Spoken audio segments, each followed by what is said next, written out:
Raj TV நேயர்களுக்கு வணக்கம். நான் உங்கள் சவிதா கிருஷ்ணராஜ். இன்றைக்கி நம்ம பண்ண போகிறது ராகி ரொட்டி.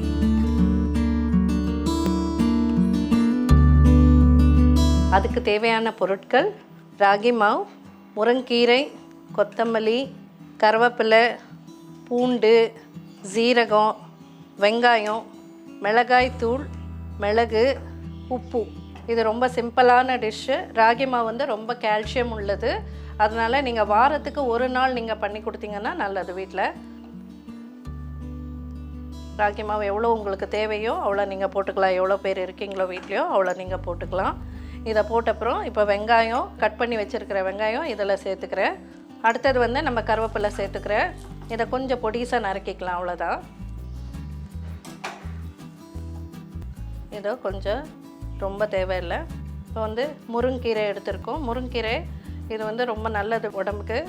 அதனால் இதில் நம்ம வந்து சேர்த்துக்கணும். இதில் வந்து ஃப்ரை பண்ணணும் எதுவுமே தேவை கிடையாது. இதுக்கு அப்படியே டைரெக்டாக சேர்த்துக்கலாம். நம்ம எல்லாமே நல்லா கட் பண்ணி போட்டிங்கன்னா நம்ம சாப்பிடும்போது நல்லாயிருக்கும் சாப்பிட்றதுக்கு.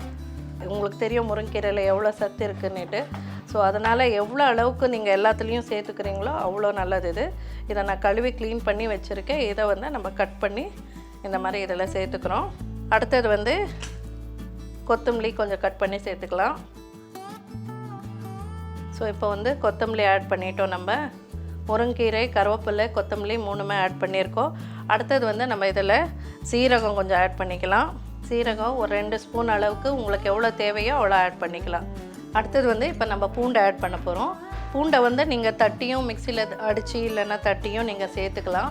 அப்படி இல்லைன்னா நான் இந்த மாதிரி சின்ன துருவில் வச்சுருக்கேன். இந்த துருவிட்டு இதை பாருங்கள், சீவிட்டு நம்ம இதில் சேர்த்துக்கலாம். இப்போ துருவியாச்சு இது. ஸோ இதை எடுத்து அப்படியே இந்த துருவினதை எடுத்துகிட்டு இதில் போடுறோம். உங்களுக்கு எவ்வளோ தேவையோ நீங்கள் அதை போட்டுக்கலாம். மிளகாய் வந்துட்டு பொடிசாக கட் பண்ணிக்கணும். பொடிசாக கட் பண்ணி போடுங்க. இது வந்து பிரேக்ஃபாஸ்ட் இல்லைன்னா டின்னருக்கு நல்லாயிருக்கும்.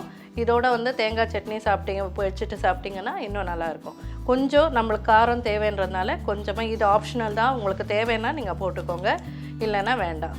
கொஞ்சமாக போட்டுட்டு இப்போ அடுத்தது வந்து உப்பு எவ்வளோ தேவையோ அவ்வளோ உப்பு நம்ம போட்டுக்கலாம். இப்போ நம்ம இதை வந்து தண்ணி போட்டு நம்ம மிக்ஸ் பண்ணிட வேண்டியது தான். சப்பாத்தி மாவு மாதிரி மிக்ஸ் பண்ணிக்கணும்.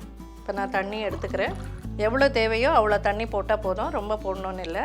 முதல்ல இந்த கீரை, வெங்காயம், மிளகாய், சீரகம் எல்லாமே மிக்ஸ் பண்ணிக்கோங்க. இந்த மாதிரி உப்பெல்லாம் கலந்துடும் இதில். இப்போ வந்து இதில் கொஞ்சம் கொஞ்சமாக தண்ணி ஆட் பண்ணி மிக்ஸ் பண்ணிக்கலாம். ராகி மாவில் ரொம்ப கால்சியம் அதிகமாக இருக்குது. பிள்ளைங்களுக்கு கொடுத்தா ரொம்ப நல்லது. அது முருங்கீரை எல்லாம் நம்ம சேர்த்து கொடுத்தோன்னா நல்லது. நீங்கள் வேறு கீரை கூட ஆட் பண்ணிக்கலாம். வேறு கீரை ஆட் பண்ணும்போது என்ன பண்ணுங்கன்னா, வெங்காயம், இந்த மசாலாலாம் நான் போட்டது, சீரகம், கீரை, ஏதாவது தூதுவளை அந்த மாதிரி கீரை ஆட் பண்ணுறீங்கன்னா அதெல்லாம் அரைச்சிடுங்க. மிக்சியில் அரைச்சிட்டு இதோட சேர்த்திங்கன்னா பிள்ளைங்களுக்கு அது என்ன இருக்குதுன்னு தெரியாது, சாப்பிட்டுடுவாங்க. ராகியும் கால்சியம் அதிகமாக இருக்கும். உங்களுக்கு விட்டமின் சி, விட்டமின் பி எல்லாமே பசங்களுக்கு நீங்கள் இன்டைரக்டாக கொடுக்கலாம்.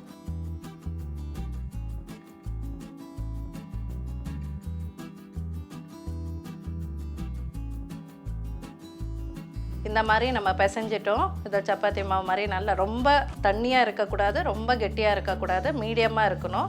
இதை பாருங்கள், இப்படி எடுத்தால் இப்படி வரணும், இப்படி சாஃப்டாக இருக்கணும். ரொட்டி சாப்பிடும்போது நல்லாயிருக்கும், சாஃப்டாக இருக்கும்.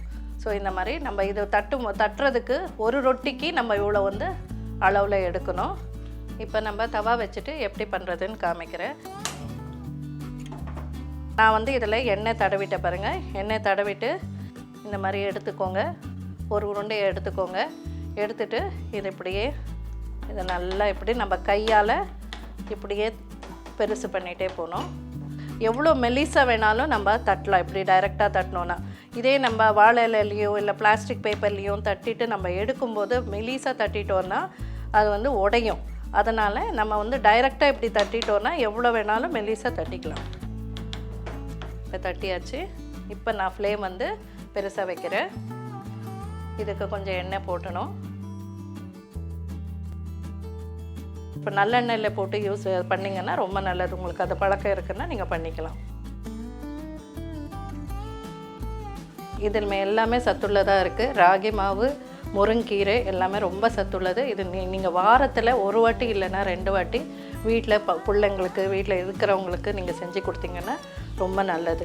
அதே மாதிரி பொம்பளைங்க நீங்கள் பிளான் பண்ணணும், வாரத்துக்கு ஒரு நாள் வந்து கீரை, வாரத்துக்கு ஒரு நாள் வந்து இந்த மாதிரி ராகி மாவு என்னென்ன ரொம்ப யூஸ்ஃபுல்லோ அதெல்லாம் வந்து டெய்லி டைம் டேபிள் மாதிரி பண்ணிவிட்டு நீங்கள் பண்ணி கொடுத்துக்கலாம் ஃபேமிலியில். நைஸாக எடுத்துகிட்டு பாருங்கள், இப்போ நான் திருப்பிடுறேன். இன்னும் கொஞ்சம் எண்ணெய் விட்டுக்கலாம். இது ராகின்றதுனால கொஞ்சம் நல்லா வேக வைக்கணும். நீங்கள் நல்லா இன்னும் சிம்மில் வச்சு வேக வச்சிங்கன்னா இதில் இருக்கிற வெங்காயம், கீரை எல்லாமே வெந்துடும்.